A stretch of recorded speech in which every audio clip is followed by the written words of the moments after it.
আসসালামু আলাইকুম। এটিএন বাংলা সংবাদে সবাইকে স্বাগত জানাচ্ছি নাজিয়াত শাহরিন। শুরুতেই সংবাদ শিরোনাম।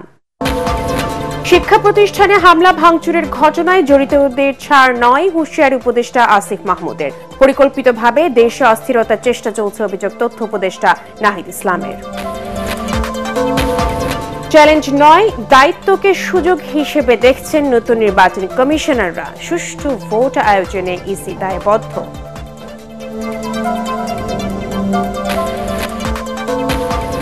সংস্কার ইস্যুতে অন্তর্বর্তী সরকারের সাথে বিএনপির কোনো বিরোধ নেই, জানালেন তারেক রহমান। পলাতক স্বৈরাচার যাতে রাজনীতিতে পুনর্বাসিত না হয়, সতর্ক থাকার আহ্বান।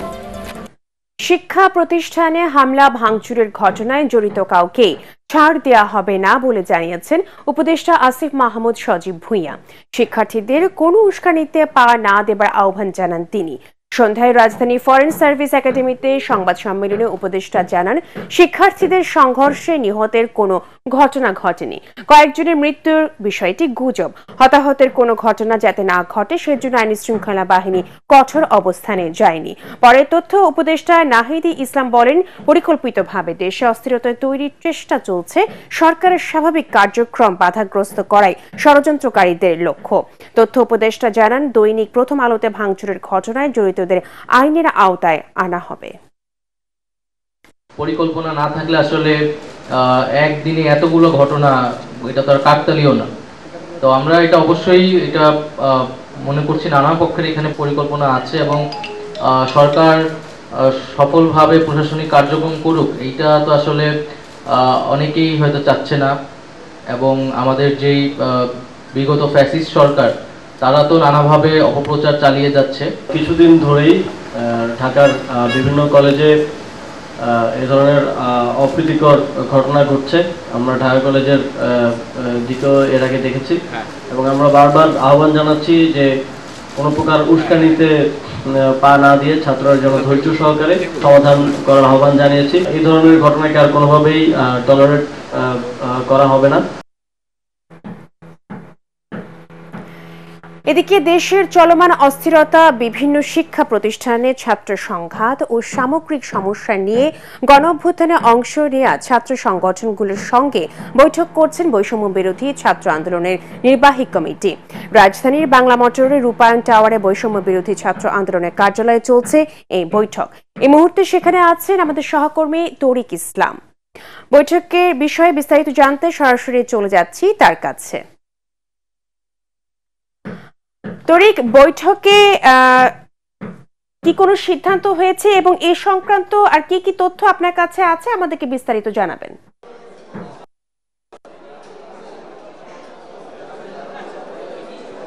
নাজিয়াত, ধন্যবাদ আপনাকে। আপনি ঠিক যেমনটি বলছিলেন যে বৈষম্য বিরোধী ছাত্র আন্দোলনে অংশ নেওয়া যে ছাত্র সংগঠন ছিল, সেই ছাত্র সংগঠনগুলোর সাথে কিন্তু সমন্বয়কদের কিন্তু বৈঠক চলছে। বিকাল 3:30 নাগাদ যে বৈঠক শুরু হয়েছে, সে বৈঠক কিন্তু এখনও কিন্তু চলছে, রুদ্ধদ্বার বৈঠক চলছে। আমরা কিন্তু ভিতরে যেতে পারিনি বা ভিতরে এখন পর্যন্ত কি হচ্ছে সে বিষয়ে কিন্তু আমরা কোনো কিছু জানতে পারিনি। আপনি ঠিক যেমনটি বলছিলেন যে সম্প্রতি কিন্তু বিভিন্ন শিক্ষা প্রতিষ্ঠানে কিন্তু বিভিন্ন সংঘর্ষের ঘটনা আমরা দেখছি এবং বিশৃঙ্খলা হচ্ছে, যার ফলে কিন্তু এটা এক ধরনের একটা আতঙ্ক কিন্তু তৈরি হয়েছে। শুধু আতঙ্ক না, এর ফলে কিন্তু জনমনে এক ধরনের কিন্তু একটা ভীতিকর পরিস্থিতিও কিন্তু তৈরি হচ্ছে, দীর্ঘ যানজটে তৈরি হচ্ছে, মানুষের অনেক ভোগান্তি হচ্ছে। তো এই সকল পরিস্থিতি কিভাবে কাটিয়ে ওঠা যায়, কিভাবে এই ধরনের সংকট মোকাবেলা করা যায়, কিভাবে শিক্ষা প্রতিষ্ঠানগুলোকে যে স্বাভাবিক যে পরিস্থিতি বা স্বাভাবিক যে কার্যক্রম, সেই কার্যক্রমগুলো পরিচালনা করা যায়, এই উদ্দেশ্য নিয়ে কিন্তু বিভিন্ন ছাত্র যে সংগঠনগুলো রয়েছে, অর্থাৎ বৈষম্য বিরোধী যে ছাত্র আন্দোলন, সেই ছাত্র আন্দোলনের অংশ নেওয়া যে ছাত্র সংগঠনগুলো রয়েছে,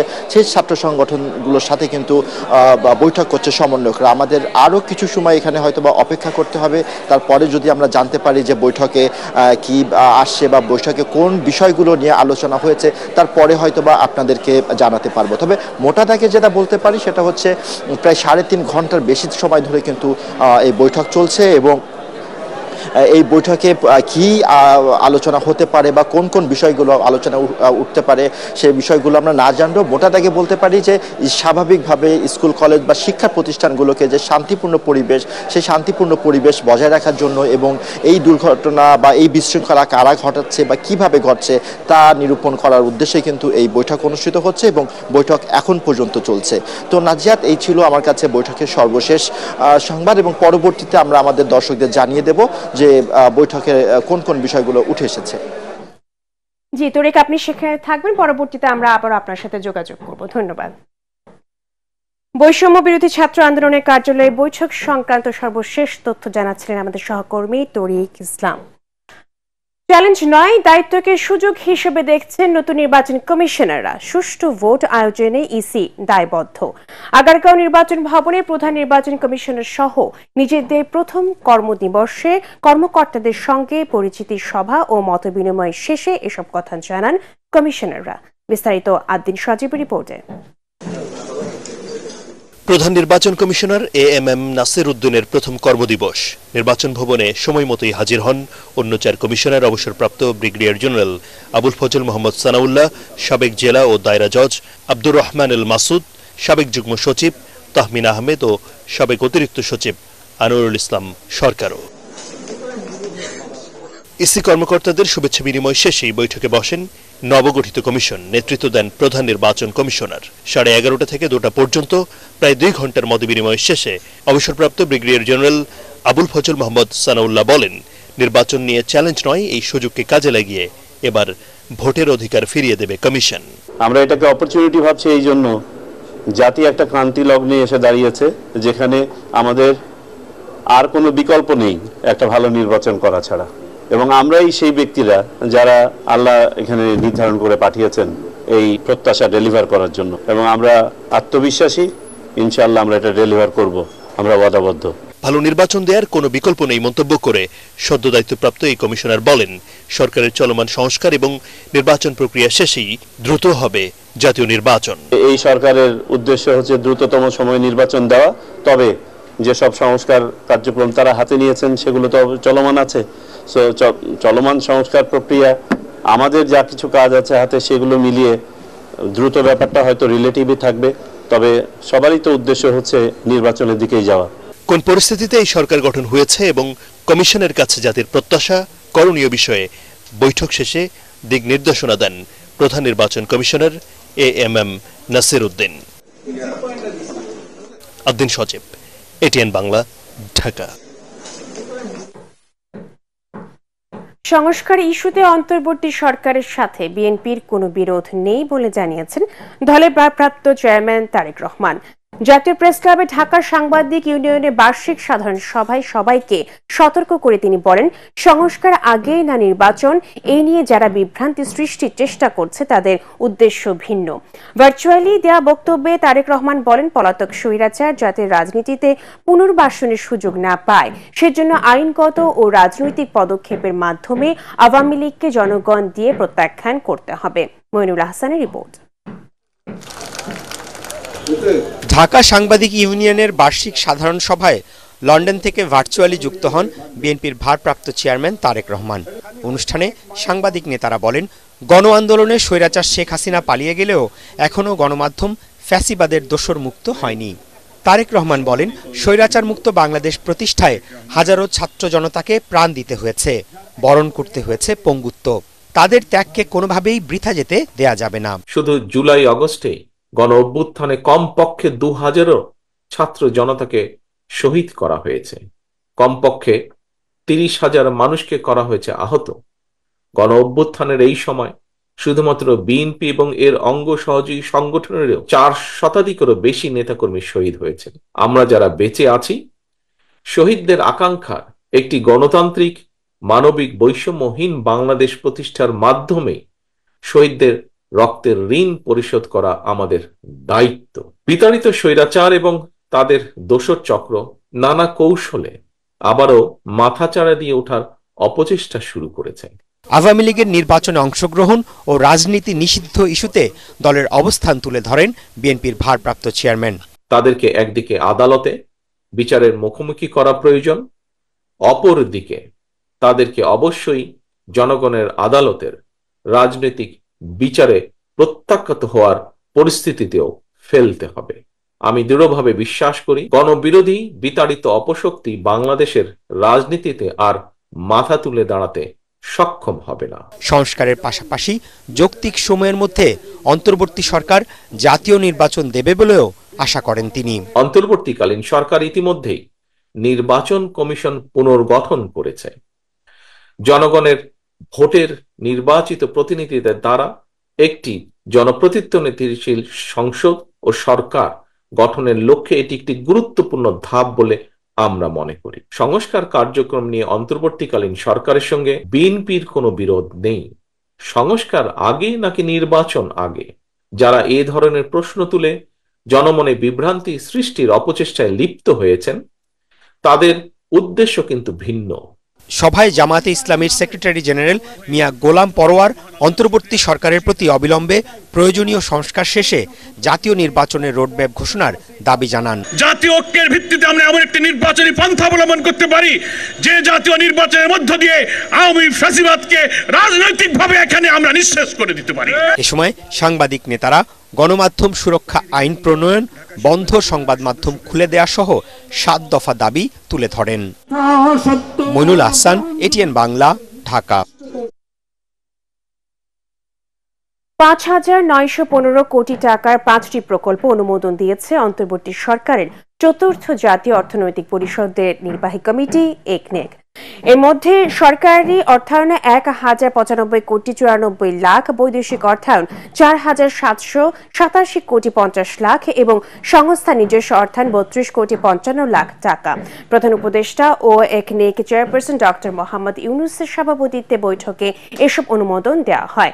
এর মধ্যে উল্লেখযোগ্য প্রকল্পগুলো হল পূর্বাঞ্চলীয় গ্রিড নেটওয়ার্কের ক্ষমতা বাড়ানো, মংলা বন্দরে আধুনিক বর্জ্য ব্যবস্থাপনা, চট্টগ্রাম পয় নিষ্কাশন উন্নয়ন প্রকল্প। রাজধানীর আগারগাঁওয়ে পরিকল্পনা কমিশনের এনইসি সম্মেলন কক্ষে সভা শেষে ব্রিফিং করেন পরিকল্পনা উপদেষ্টা ওয়াহিদ উদ্দিন মাহমুদ। তিনি বলেন, রাষ্ট্রের বর্তমান পরিস্থিতির কারণে স্থবির অর্থনীতিকে সচল রাখতে অনুমোদিত প্রকল্পের দ্রুত বাস্তবায়নের পাশাপাশি নতুন ধরনের প্রকল্পের কথা ভাবছে সরকার। গ্রামেগঞ্জের মানুষরা, দোকানপাটের মানুষরা বলে যে বেচাকেনা হচ্ছে না, এটা আসলে ঠিক। এবং এর কারণ হলো যে টাকার আয় ব্যয়ের সঞ্চালন, এটা আসলেই একটু সংকুচিত হয়ে গেছে, এটা আমাদের স্বীকার করতে হবে এবং এটা কি করে বাড়ানো যায় সেটা আমরা চেষ্টা করছি। বিএনপি চেয়ারপারসন বেগম খালেদা জিয়ার সাথে সৌজন্য সাক্ষাৎ করেছেন বাংলাদেশের সৌদি রাষ্ট্রদূত ঈসা ইউসুফ ঈসা আল দুহাইলান। সোমবার রাতে বেগম জিয়ার গুলশানের বাসায় সাক্ষাতে রাষ্ট্রদূত বাংলাদেশের সাবেক প্রধানমন্ত্রীর শারীরিক অবস্থার খোঁজ খবর নেন। এছাড়াও বাংলাদেশ সৌদি আরব বন্ধুত্বপূর্ণ সম্পর্ক সহ দুদেশের স্বার্থ সংশ্লিষ্ট নানা দিক নিয়ে কথা হয়। বিএনপি স্থায়ী কমিটির সদস্য ও বেগম জিয়ার ব্যক্তিগত চিকিৎসক ডাক্তার AJM জাহিদ হোসেন, চেয়ারপারসনের উপদেষ্টা ডক্টর এনামুল হক চৌধুরী উপস্থিত ছিলেন।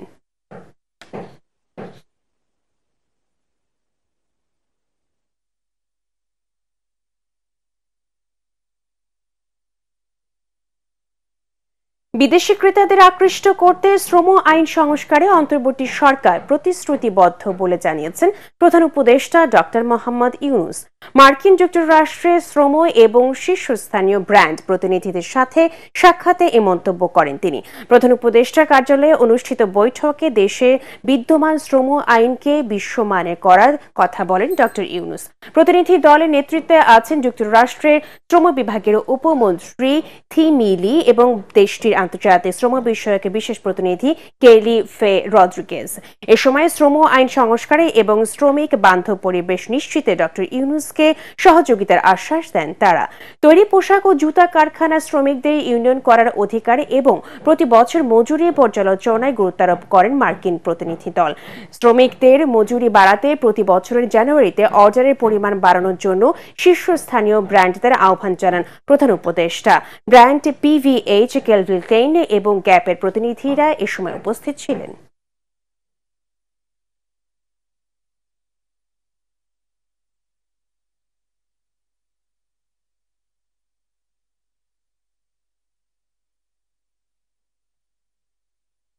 দেশের বাইরে থেকে মানবতা বিরোধী অপরাধ করলে আন্তর্জাতিক অপরাধ ট্রাইব্যুনাল আইনে বিচার করা যাবে বলে জানিয়েছেন প্রসিকিউশন টিম।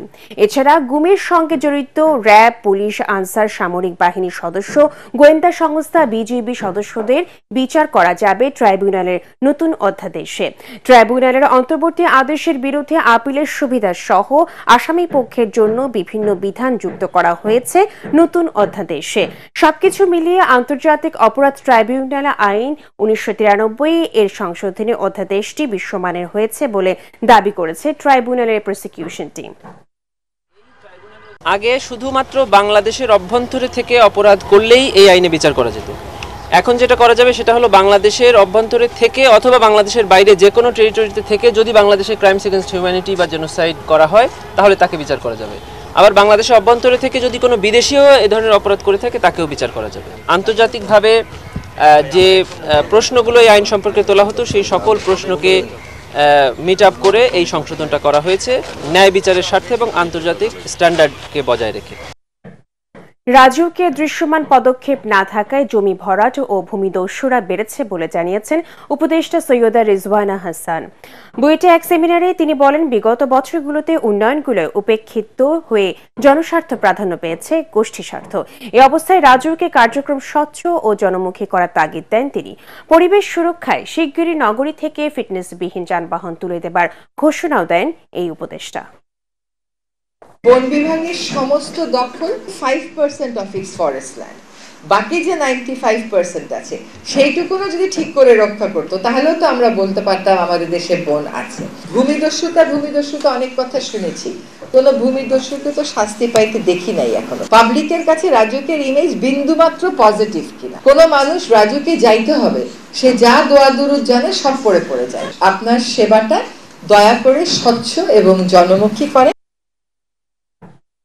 বেসরকারি মেডিকেল শিক্ষায় অটোমেশন বা স্বয়ংক্রিয় পদ্ধতিতে ভর্তি পরীক্ষা নিয়ে ক্ষুব্ধ ভুক্তভোগী শিক্ষার্থীরা। এককালীন টাকা দিয়েও পছন্দ মতো মেডিকেল কলেজে ভর্তি হতে না পারায় হতাশা তারা। এই প্রক্রিয়ায় এবছর 3 ধাপে ভর্তি করায় 4 থেকে 5 মাস পিছিয়ে পড়েছে অনেক শিক্ষার্থী। অথচ বেসরকারি মেডিকেল কলেজে প্রায় 150 আসন এখনো ফাঁকা রয়েছে। মনির হোসেন, তপু রিপোর্ট। 2023-24 শিক্ষাবর্ষে এমবিবিএস প্রথম বর্ষের ভর্তি পরীক্ষায় উত্তীর্ণ হয় 49,923 জন। এর মধ্যে 6,000 শিক্ষার্থী ভর্তি হয় 67টি অনুমোদিত বেসরকারি মেডিকেল কলেজে। অটোমেশনে 3 বার মেধা তালিকা করা হলেও অনেক শিক্ষার্থী পছন্দের কলেজে পড়ার সুযোগ পায়নি। নিজ জেলার পাশাপাশি কোনো মেডিকেলে চান্স পেতাম, সেক্ষেত্রে আমি একটা পারিবারিক সাপোর্ট পেতাম যা আমাকে মানসিকভাবে সাহায্য করত। যেহেতু মেডিকেলের পড়ালেখা অনেক কঠিন, কষ্টসাধ্য, নিজেদের পছন্দ না বা নিজেদের বিরুদ্ধে যে মেডিকেল কলেজ যেটা আমরা কখনো শুনিনি নাম, সেই মেডিকেল কলেজগুলোতে আমাদের চলে আসতেছে। এই জন্য আমরা অনেক সময় মানসিকভাবে ভেঙেও পড়ছি যে আমাদের হাতে অপশন নাই। যেহেতু আমি তৃতীয় সার্কুলারে ভর্তি হয়েছি, যার জন্য আমি অন্যান্য শিক্ষার্থীর তুলনায় পড়ার দিক দিয়ে অনেকটা পিছিয়ে আছি। তাই এখন আমার নতুন পড়া এবং পুরাতন পড়া গোছাতে যথেষ্ট কষ্ট হচ্ছে। বেসরকারি 42টি মেডিকেল কলেজে এখনো 142টি আসন ফাঁকা। তবে উত্তীর্ণ শিক্ষার্থীরা কেন ভর্তি হতে পারছেন না? একজন সরকারি মেডিকেল চান্স পাওয়ার পরেও কেন আবার বেসরকারি মেডিকেলে অ্যাপ্লাই করবে, যাতে অন্যরা সুযোগ পায় এবং সুষ্ঠুভাবে সবকিছু প্রসিডিউরগুলো সম্পন্ন করা হয়, তাহলেই ভোগান্তিগুলো কমবে। বিএমডিসি থেকে আমাকে যেখানে পড়তে বলতেছে, সেটা বাড়ির কাছে হোক কোথায় হোক, এটা ওনাদের দেখার নেই। যেখানে বলছে আমার সেখানে বাধ্য করতেছে পড়ার জন্য। কাঙ্ক্ষিত মেডিকেল কলেজে ভর্তি হতে না পারায় অনেকে চিকিৎসা শিক্ষায় না পড়ে অন্যত্র চলে যাচ্ছেন। অটোমেশনের নামে বেসরকারি মেডিকেল খাতকে ধ্বংস করার ষড়যন্ত্র চলছে বলে জানান সংশ্লিষ্টরা। ভর্তি নীতিমালায় একটা জিনিস উল্লেখ রয়েছে যে যদি কোনো স্টুডেন্ট ভর্তি তার স্বইচ্ছায় ভর্তি বাতিল করতে চায়, তাহলে কলেজ অধ্যক্ষ বরাবর আবেদন করে তার সনদ সহ অন্যান্য যাবতীয় কাগজপত্র সে জমা নিতে পারবে, তুলে নিতে পারবে। আর্থিক বিষয়ে তেমন ওইভাবে স্পষ্ট কোনো কিছু উল্লেখ নাই। ভারতের মতো দেশে আপনার 1,40,000 সিট তারা মাত্র 1 মাসে কমপ্লিট করে, আর আমাদের 6,000 সিট কমপ্লিট করতে 9 মাস চলে গেছে, এখনো কমপ্লিট হয় নাই। এখনো প্রায় 200-র মতো সিট খালি পড়ে আছে। ভর্তি প্রক্রিয়ার যৌক্তিক সংস্কার প্রত্যাশা করছেন ভুক্তভোগী শিক্ষার্থীরা। মনির হোসেন, তপু, এটিএন বাংলা, ঢাকা। রাজনীতি পরিশুদ্ধ না হলে সর্বক্ষেত্রে দুর্নীতি দমন করা কঠিন হবে বলে মনে করেন সুপ্রিম কোর্টের আপিল বিভাগের সাবেক বিচারপতি ও সাবেক প্রধান নির্বাচন কমিশনার বিচারপতি মোহাম্মদ আব্দুর রউফ। দেশের সার্বিক অবস্থা নিয়মের মধ্যে আনতে হলে ইতিবাচক অ্যাকশন জরুরি বলেও জানান তিনি। বাংলা একাডেমিতে দুর্নীতি বিরোধী জাতীয় সমন্বয় কমিটির প্রথম জাতীয় সম্মেলনে এসব কথা বলেন তিনি। এ সময় প্রধানমন্ত্রী ও রাষ্ট্রপতির ক্ষমতার ভারসাম্য রক্ষায় সংবিধান সংশোধন ও সংস্কার সংসদীয় পদ্ধতির সরকার চালু সহ 11 দফা প্রস্তাবনা তুলে ধরেন দুর্নীতি বিরোধী জাতীয় সমন্বয় কমিটি। ফ্যাসিবাদ নির্মূলে আনুপাতিক নির্বাচন প্রক্রিয়া সহ রাজনৈতিক দলগুলোকে বাধ্যতামূলকভাবে গণতন্ত্রের চর্চা ও বিকাশের ব্যবস্থা করার প্রস্তাবনাও দেওয়া হয় সম্মেলনে। হাজার হাজার কোটি টাকা বেরোলো, আমরা টেলিভিশনে দেখলাম, মহারথীরা আছেন, আবার জেলখানায় গিয়ে তারা রাজকীয় জীবন যাপন করছে। টাকাও নিয়ে গেল, তাদেরকে বসায় জামাই আদরে খাওয়ালাম। বাংলাদেশে মাত্র একটা problem, one problem and one only, সেটা হলো শৃঙ্খলা বোধের অভাব। এই অভাবটাকে যদি ডিসিপ্লিনে আনতে হয় তাহলে খুব পজিটিভ অ্যাকশনের দরকার। কেবল অপারেটরদের সংগঠন কোয়াবের বার্ষিক সাধারণ সভা অনুষ্ঠিত হয়েছে। দুপুরে রাজধানীর ইস্কাটনের লেডিস ক্লাবে এই সভার আয়োজন করা হয়। এতে কোয়াবের বর্তমান ও সাবেক নেতৃবৃন্দ উপস্থিত ছিলেন। সভায় কেবল টিভি ব্যবসার বর্তমান অবস্থা, প্রেক্ষাপট ও ভবিষ্যৎ করণীয় নিয়ে আলোচনা করেন তারা। এ সময় উপস্থিত ছিলেন কোয়াবের সভাপতি ABM সাইফুল হোসেন ও সাধারণ সম্পাদক সৈয়দ মোশাররফ আলী চঞ্চল সহ কেবল অপারেটর সংশ্লিষ্টরা।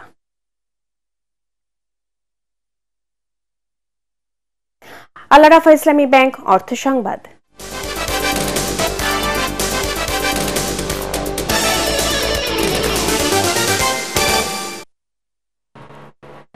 আগামী মাস থেকে সারা দেশে শুরু হচ্ছে পুষ্টি ভার্সেস অফ লাইট হিফজুল কোরআন প্রতিযোগিতা।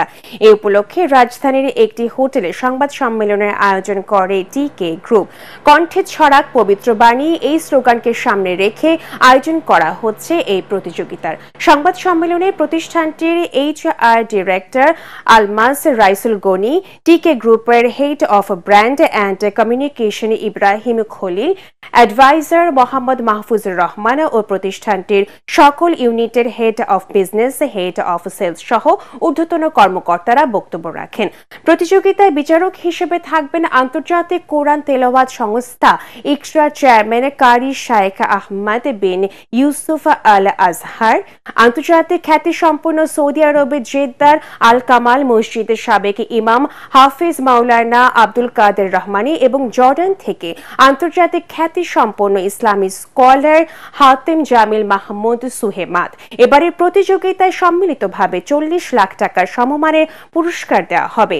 এর মধ্যে প্রথম বিজয়ী পাবে নগদ 5 লক্ষ টাকা সহ আন্তর্জাতিক বিশ্ববিদ্যালয়ের সম্পূর্ণ খরচ সহ স্কলারশিপের সুযোগ। এছাড়া রয়েছে একজন অভিভাবক সহ ওমরা হজ পালনের ব্যবস্থা। ব্লাইন্ড ক্রিকেট টি20 বিশ্বকাপে নিজেদের দ্বিতীয় ম্যাচেও জিতেছে বাংলাদেশ দল। লাহোরে তারা 25 রানে হারিয়েছে শ্রীলঙ্কাকে। টস হেরে প্রথমে ব্যাট করে 7 উইকেটে 167 রান তোলে বাংলাদেশ ব্লাইন্ড ক্রিকেট দল। জবাবে নির্ধারিত 20 ওভারে 4 উইকেটে 142 রানে থামে শ্রীলঙ্কা। নিজেদের প্রথম ম্যাচে নেপালকে 67 রানে পরাজিত করেছিল বাংলাদেশ ব্লাইন্ড ক্রিকেট দল।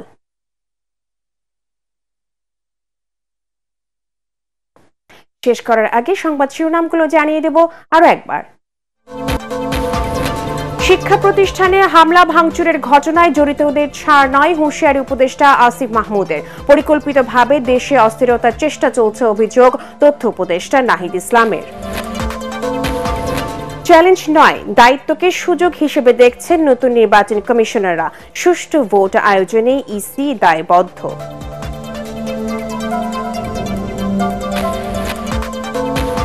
সংস্কার ইস্যুতে অন্তর্বর্তী সরকারের সাথে বিএনপির কোনো বিরোধ নেই, জানালেন তারেক রহমান। পলাতক স্বৈরাচার যাতে রাজনীতিতে পুনর্বাসিত না হয় সতর্ক থাকার আহ্বান।